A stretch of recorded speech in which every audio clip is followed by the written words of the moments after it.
Like Gorfang Rotgut, the question, I believe, is not if, but when will GORBAD Ironclaw become a legendary lord in Total War? GORBAD was a hulking orc who rose to fame as the leader of the Ironclaw tribe. It was he who first built the Iron Rock, the most redoubtable orc fortress in the old world. Yet conquering greenskin tribes was no real challenge for GORBAD, and so he inevitably crossed into the human land of the Empire. It was his horrific deeds there that raised GORBAD's status, making him a bloody inspiration to his kind and a byword for invasions done proper. It is said that GORBAD could single-handedly destroy enemy regiments and headbutt a warboar into a tongue-lolling, comatose state. However, it wasn't his remarkable strength that allowed GORBAD to wreak such havoc. GORBAD was a supreme war boss, able to drive his troops, whether orcs or goblins, to their utmost. Tribes from all corners traveled to join this legendary leader. Most of the truly hulking orc war bosses disdain the weaker types that rush to join a successful war, generally considering goblinoids too puny to aid the cause. GORBAD did attract many Ard units, especially orc biggins, yet he had an eye for when to use lesser types too. He was a master at ordering goblin screens and wolf rider flank attacks. Despite his brawn and predilection for close combat, GORBAD wasn't above winning a battle through massed archery or war machine batteries. He used the troops he had and drove them to do their best. It was this flexibility that garnered the mighty war boss a bloody and unbroken string of triumph after triumph. Of course, it helped that if the battle wasn't going his way, GORBAD could rear up on Narla, his immensely large war boar, and bellow out his wah, so that it echoed across the battlefield like thunder. Every greenskin who heard this war cry surged forth with renewed and rampant violence, a call to once again rise to greatness and to bloody victory. GORBAD came to power deep in the Badlands, where he led his tribe, the Ironclaw Orcs, to carve out swaths of territory. From their impregnable base, the fortress known as the Iron Rock, GORBAD sent out warriors to overrun the world's edge mountains. The only powers that stood in the way of the Ironclaw Orcs were the Broken Tooth tribe, led by the huge war boss Crusher Zoggoth, and the dwarfs, who still wielded the great power near their major strongholds. The Broken Tooth tribe, traditionally rivals of the Ironclaw Orcs, were the first to feel the full wrath of GORBAD's growing legions. GORBAD learned to annihilate rival leaders in as horrific and violent a way as possible. This often intimidated the rest of the mobs, who would then rush to join GORBAD's armies. A horrible fate was in store for the leader of the Broken Tooths. GORBAD used newly subjugated night goblins to tunnel beneath Black Crag, the abode of Crusher Zoggoth. The Broken Tooth war boss had no chance to escape the cave Squig stampede that was unleashed. After viewing the stain, which was all that remained of Zoggoth, the Broken Tooth boys accepted GORBAD as their new leader, as is the fashion of greenskins who know when they are beaten. GORBAD established a domain over all the peaks between Mad Dog Pass and Fire Mountain. During this period, GORBAD began to appear regularly in the grudge books of the dwarves. While most greenskins that encountered the Ironclaw Orcs were absorbed, the dwarfs were not another matter. After GORBAD exterminated every last stunt, the dwarf holds were so thoroughly looted that not an ingot of gold, lump of copper, or scrap of iron remained.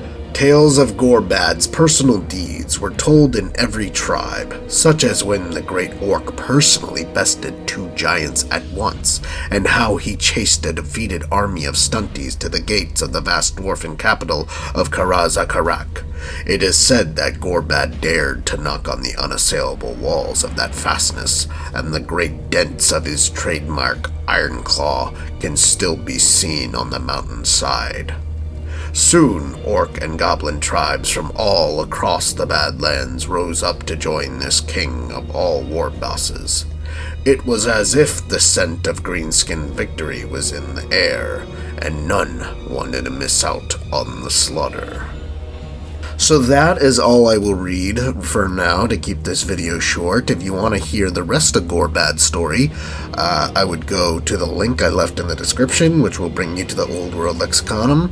I read only the history portion. I'm also going to read the death portion out, so we can get a better understanding. So, out of the 3 lords, Gorfang, GORBAD, and Snaglegrobspit, I think GORBAD is going to be the most controversial, and that is because he is most likely long dead.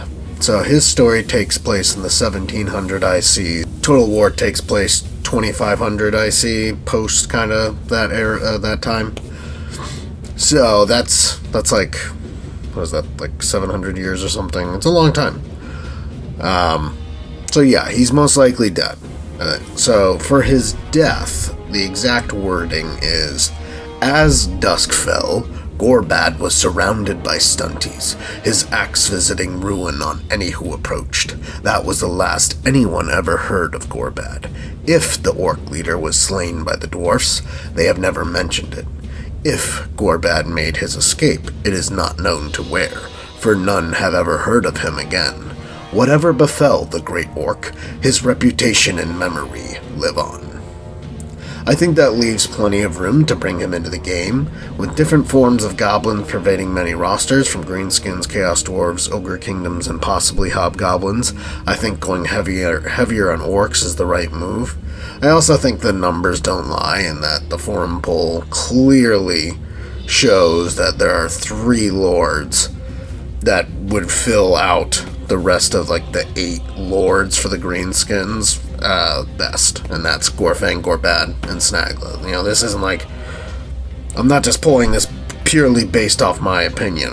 These are characters that got rules, you know, in several different editions. But GORBAD he's been in multiple editions. So was Gorfang. I think they're too popular of characters not to bring in the game, and I can think of unique mechanics for both. So GORBAD's mechanics, I think, would come more in his trait, skills, and possibly landmarks, more than, like, per se how Gorfang, I think, could have the Dungeons of Black Crag, which would be like a UI that you could, you know, click at the bottom right, and the button would pull up the UI, and there'd be a whole thing. It'd be less like that and more, again, just trait, skills, landmarks. So GORBAD would be a dead-hard boss. He'd be highly armored, you know, kind of in the same ballpark as Gorfang or Grimgor, but I think Gorfang would be the heaviest armored. Upper echelon leadership battery, so meaning that, like, I think he should be one of the best characters in the game as far as buffing leadership, maybe not only to your army, but also to your faction. Mob Killer, so lots of splash damage and splash animations. So, you know, I'll get into his weapons more. So he has like this axe called Morglor the Mangler that has a chain on it, and maybe he could, you know, we don't really know how he uses it, but I think that, you know, the coolest way to use it would be to have him swing the axe out and just sweep it through crowds. I also think he's on a huge boar, and I would like to see boars get kind of maybe a rework in animations, kind of the same way Archaon got a rework in his animations to add more splash damage. I think that would be really good for GORBAD, and maybe for boar units in general, at least to a little bit, you know? So he'd be just best against multiple entity units, mainly infantry, but he also is adept at taking on large units too. I just don't think he'd be as good a duelist as Gorfang or Grimgor. He'd be more about just killing blobs of infantry or cavalry. So Gnarla, he's on a huge armored flatulent boar mount. So meaning he'd be probably the most armored boar in the game. He'd be huge, so I'm thinking more the size of like a bear than what we have for the boars. So monstrous cavalry sized. And then flatulent, meaning it could mean like he has animations that would go along with the splash stuff. Kind of like the great unclean ones where they, fart and it's just part of their animations. Or it could be a bound ability, a bound explosion, kind of like Cetra or Torox, that helps you, maybe escape infantry or just, get some damage on guys around you if you're in a blob. So aggressive. He'd be all about raiding, raising, and just moving along and just pushing his walk. I mean, that's what he's super famous for, is pushing through the Badlands, through some of the World's Edge Mountains, and then into the Empire, and just having one of the most famous, if not the most famous WoW of all time. Yeah, but he'd also have, bonuses for raiding and raising. Looter. So, as a possible mechanic, because he picks up the Runefang, the Solid Runefang, when he kills the Elector Count, when he raises Solid to the ground. And he also is very known for being one of he would, after destroying a province, him and his orcs would just sit there and just loot until there was like stripped of nothing. More so than any other orc. And so you get Rune Fangs for either conquering or raising Empire provinces, and Dwarf Forge items for destroying Dowie holds. Just bonuses for looting in general. Commander. Battle Harmony for Orcs and Goblins, and unique building chain with subrace units.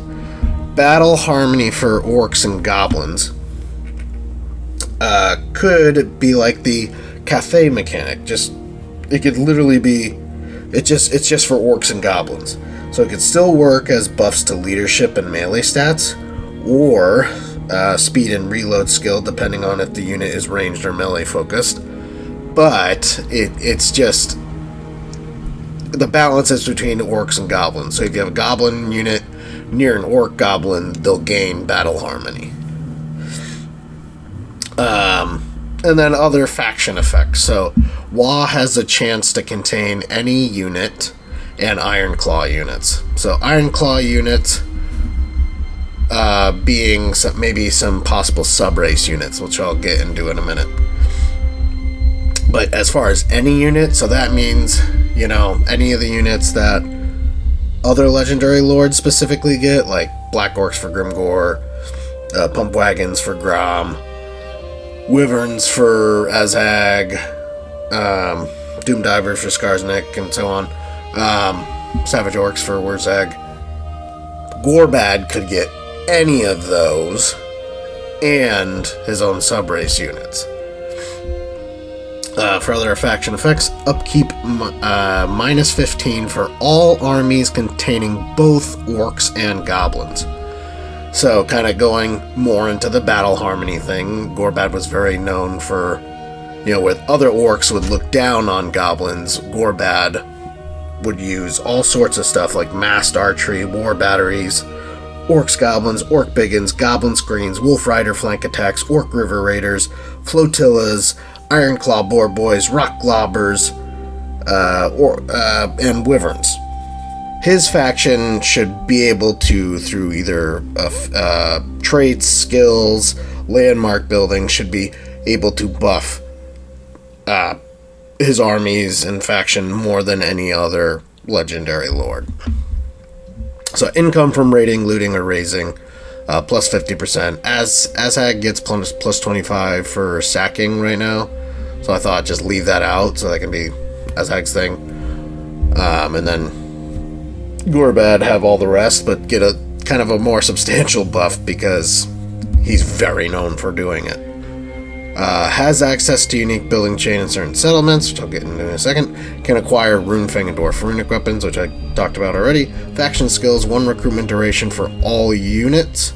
So the skills being as in like, you know, his unique skill chain that you unlock at like turn 10 or 12 or whatever. These are skills that would affect the whole faction. So basically, this wouldn't affect any unit that already has a 1-turn recruitment. It would just make all 2-turn recruitments 1 turn and all 3-turn recruitments, so like Rogue Idol. It would make the Rogue Idol 2 turns. -1 build time for siege towers. I kind of feel like this should be a mechanic that goes to like the entire game, because nobody is going to sit there for 2 turns to make siege towers. I mean, they will, and some people will, I guess, but if you have a lord that has siege attacker, you're almost always going to go for that. Like, just attack, play the battle, so, you know, because the auto resolve will probably make you lose, but if you play it, you'll probably win. But if not, you know, I think him having that, because he was famous for doing multiple sieges on like Averheim, Nuln, the Moot, Fyldorf, and then all goblin units become expendable. So it's kind of like Contempt from Chaos Dwarves. All the Orcs in GORBAD's faction were actually said to have just not cared if goblins routed. Like, it just doesn't affect their leadership. So on to that unique building chain I was just talking about. Iron Rock would be GORBAD's most loreful start position. He built it. It's known as the most redoubtable fortress, a greenskin settlement in the world, meaning it's very defensible. He built it. That would be like right next door to Gorfang and Black Crag, though. Which, about that, Dwarf holds an Empire capital. So Dwarf holds like Black Crag or Karazkarak or Carrick 8 Peaks, or Empire capitals like the ones he attacked, like Fyldorf, the Moot, Nuln, Averheim, or Altdorf. So any of those. Or possibly Cathay's capitals, but we'll get into that later. So ways this building chain could buff the faction, so the faction feels like it is the best faction for buffs, is +1 to Lord, Hero, Biggins, and Boar Boy's recruit rank. So obviously, if you get enough of these buildings in these different settlements, you could get very high recruit ranks for your Lords, your Heroes, your Biggins, your Boar Boys. At some point, the Biggins and Boar Boys will cap out, though, because you could only get up to 9. Then, also, +3 income from post-battle, +3% income from post-battle loot. So again, if that keeps stacking from building these buildings in different settlements, you could probably get that pretty high. Now, some unique subrace units are included in the recruitment for this building. At least this is that's how I envision it. So some unique units to kind of get you the feel of everything I just talked about. The battle harmony, and just feeling like it is the most powerful faction to play for the Greenskins. At Tier 2, you would unlock Ironclaw Orc River Raiders. So this would be, again, a subrace unit. I envision these guys, because they're super adept at ambushing on rivers, they might have the aquatic or woodsman trait or strider trait, possibly. And I envision them as like basically an orc error boys, but with stock. Or perhaps they're, instead of a stalking unit, they're more of a hybrid unit, so they both have bows, but they also have like a shield and a sword, or a spear maybe. And then this building would also unlock, at Tier 2, Orc Biggins, Orc Boar Boy Biggins, Goblin Wolf Archers, Goblin Spear Chukka, and Goblin Big Boss. So, maybe this is a little too heavy on the heroes. I highlighted them in blue through the entire building. But I just wanted, again, to get that battle harmony mechanic working with this building a little better. He was all in the tabletop. He could take any of his orc boys and upgrade them to orc biggins. So I think having this building, you can unlock orc biggins at tier 2 is a kind of a good way to represent that, possibly. Same thing with the orc boy biggins. Then tier 3, Ironclaw orc biggins.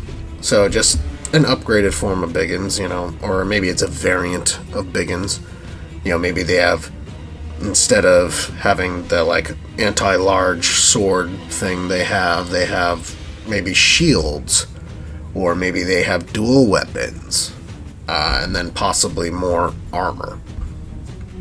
Then we'd have armored squig hoppers, goblin rock lobbers. He was famous for using squigs and rock lobbers, so and then an orc shaman hero. So now you got your magic, and you got a balance between the goblin big boss for that battle harmony.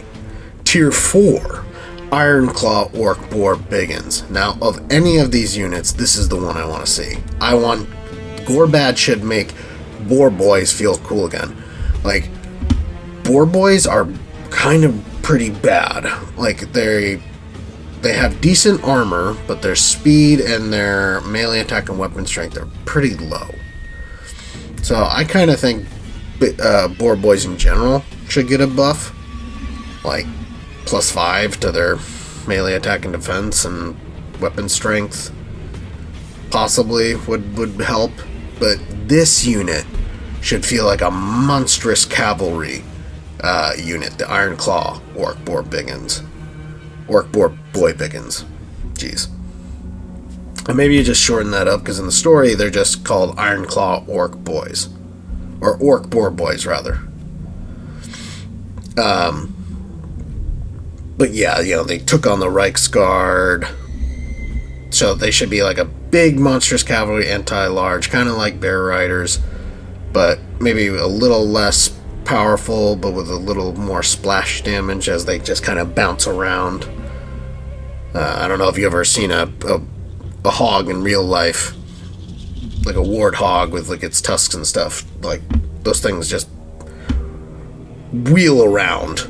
So, and then again, he is known for using squigs, so we could get the Squig Gaba into the game, which is basically a big squig that is also kind of an artillery piece. So think of the ancient salamander is what I think it would be closest to, but more of a poison effect.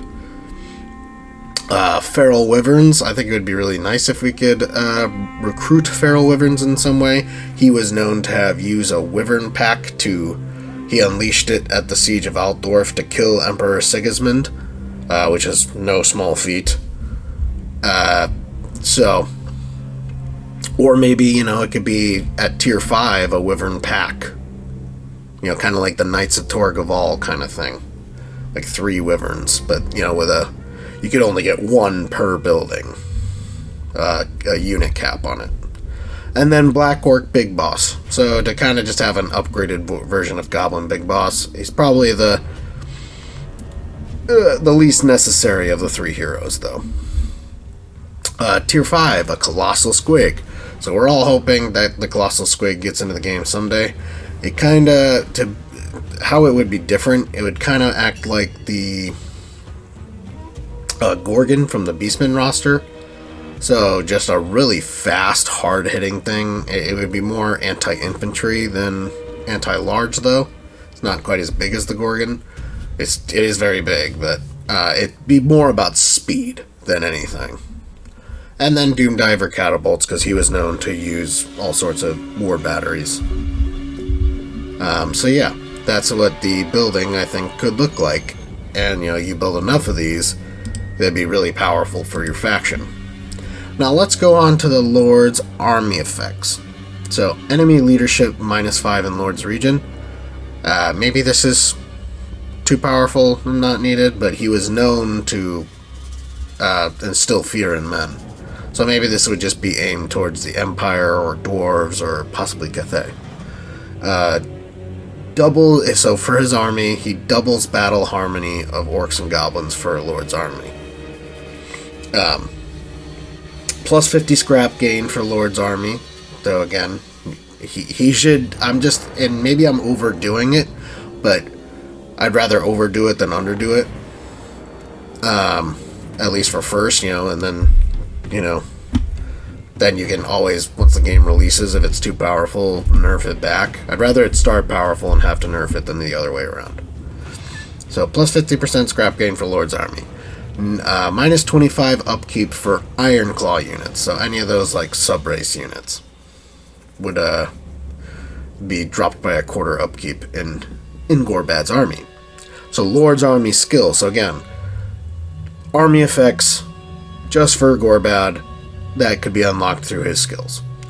Upkeep and recruitment cost minus 20 for Lord's army. Doubles battle harmony, Orcs and Goblins for armies in Lord's region. So anybody following GORBAD around, any other armies. Plus 50% scrap gain for armies in Lord's region. And then Boar Boys units gain encourage for Lord's army.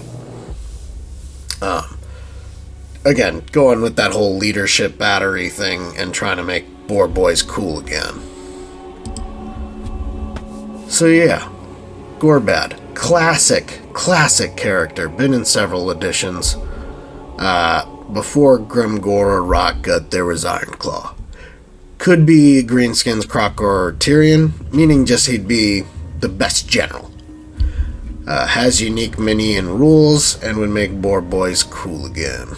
Or cool for the first time, rather. Alright, so let's talk about his one and only unique magic item, named at least. Morglor the Mangler is one of the most feared weapons ever to be wielded by an orc war boss. Its thirst for mayhem and death, matched only by that of its owner. So Morglor is that axe with the chain attached to his wrist. So we don't really know how that's supposed to be used, but I can take a wild guess, and this is how you make him different in battle from Grimgor or Gorfang in particular, is that he would swing, basically like throw this axe out and then swing it in an arc and just clear out a mob of infantry. That's what I'm talking about with his splash damage and animations. So I'm thinking like, possibly, armor piercing, possibly so much that like it's armor sundering. Or maybe he gets that through an ability or something. Again, I think Gnarla should just be bouncing around and just flailing his tusks in combat anyways, and then you get the, explosive flatulence. And then Morglor the Mangler, though, is the most important part of that, is that he just swings through crowds of enemies. That's how you make him different. Instead of being super tanky like Gorfang and getting, a variety of generic mounts, or being on foot like Grimgor and being the best duelist, he is about killing mobs. That's what he's about. But he can deal with like large mobs of cavalry too, just fine. Like he's very specifically said to have been able to take on regiments and being able to, headbutt a boar into a tongue-lolling yada yada yada. So yeah, besides the axe, I think his power claw, basically like a 40k power claw on his other hand.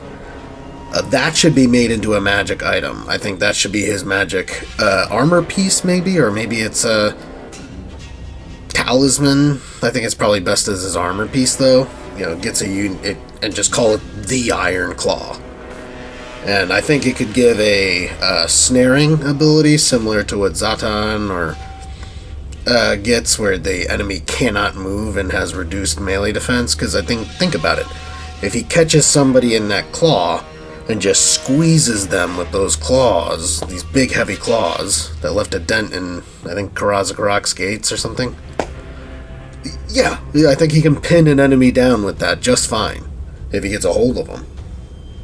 And then obviously Gnarla is a unique mount as well. Last bit on GORBAD, I think Gtilla the Hunter, could start in any faction as a legendary hero, but might be best fit for GORBAD for his Gork and Mork battle harmony mechanic, the Orcs and Goblins thing.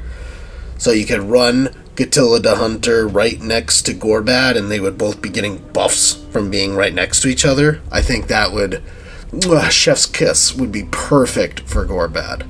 Alright, and we will close on starting positions. So I got the other lords in the series here. Gorfang obviously is going to start in Black Crag. Snagla lorefully should start in the Black Pit because the Empire is so crowded with enemies right now. Maybe, after we get Boris, maybe get Marius, maybe Snagla could go there. But maybe he needs to move to another forest or jungle location. Graka is just a Savage Orc character who might work for a faction in one of the jungly areas of the world. I think that would be really cool. I played this mod that added Grak Beastbasha as a legendary lord. He's mentioned in the game loading screens, but it's about him getting basically crumped on by the Lizardmen. So maybe not him. Wurzag should probably move to the Southlands because that is loreful. That's where he was born, I think, and then he eventually famously moved into Ekrund in the Badlands. But I think that would be probably a really good move for him to the central jungles or the southern jungles, like where the Leafcutter tribes is now, maybe. I think that would help Gorfang, Skarsnik, and possibly GORBAD quite a bit. So yeah, but then GORBAD. So maybe there's like 2 or 3 options. So first, if Wurzag does move, I think GORBAD should go into Ekrund, because I love that as a start position for greenskins. So, boom, could be Ekrund. Or, maybe to explain his death, or, to unexplain his death, because that was another option, right? Maybe he escaped somewhere and nobody's just ever heard of him. Again, it's like 700 years, but maybe this is a way to explain him into the game. You just never heard of him in the old world because he's been over in Cathay. So maybe he's somewhere near the Riverlands. Or better yet, maybe he's near the Mountains of Heaven in that little desert area where the Broken Lands of Tin Lee are.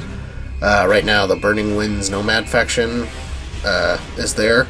And maybe that could be your starting enemy for GORBAD to fight, is those Cathayans. Because that's very fitting, right? If he's not going to start by the Empire, what's the thing that's closest to the Empire as a race? Cathay, an empire, a big empire of men. So I think that would be a nice juxtaposition and a way to explain him into the game. The last one, which is probably my favorite, is just his loreful position of Iron Rock, which I think should become a single settlement province. So it is no longer connected to Black Crag, where Gorfang would start.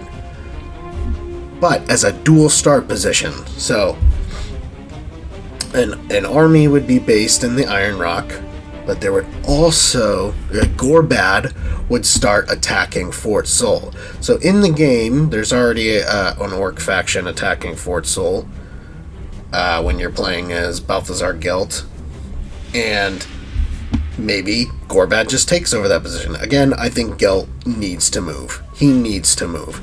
For Marius, for possibly GORBAD, for Elspeth, possibly for Wallach Harkin coming into those mountains over there. For a number of reasons, Gelt needs to move. I think Tilia and the Border Princes and all that area, especially for Dogs of War's Southern Realms, needs to be expanded, so Gelt should move into that, because that's a loreful move for him. But yeah, my favorite start position idea is that dual start position of Iron Rock and Fort Sol, but it's probably the least realistic. I would love for him to have Iron Rock and be attacking the Empire right away. But again, I think Ekrund or Cathay probably make more sense. Okay, so we're gonna get out of here because this video turned out quite a bit longer than I meant it to, but I do think there was a lot of ideas and good things covered about GORBAD here, so no regrets. So thanks for sticking with me if you held out for this entire video. If you love GORBAD as much as I do, and tell me in the comments if you think he makes sense in the game, if you want somebody else, you know, both of our opinions are plenty valid, so yeah, let me know what you think. Let me know if you like the ideas, even if you don't necessarily want GORBAD, or, you know, if you really do want GORBAD, you know.